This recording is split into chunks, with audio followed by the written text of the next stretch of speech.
Welcome to Tenor Tech, where I solve the problems you didn't even know you had. You're starting immediately.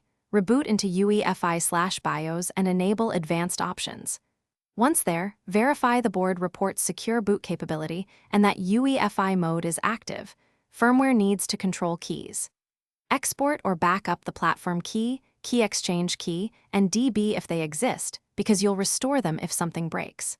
Prepare a USB with a signed bootloader or the vendor's recovery image. Make sure it's FAT32 and flagged as UEFI boot. These steps prevent accidental lockout and give you a recovery path. Now you'll manage keys. If you intend to re-establish trust, either clear keys to reset or enroll a known platform key to regain control. Use the firmware's Secure Boot Key Management menu or vendor-provided utilities to import certificates. Sir/dir into PK, KEK, or DB. This is how firmware recognizes signed binaries. If you rely on shim and MOK, enroll the machine owner key using mokutil and confirm via the mock manager at next boot. Make sure timestamps and certificate chains match. Otherwise, finish by enabling Secure Boot and booting the signed OS image to confirm success.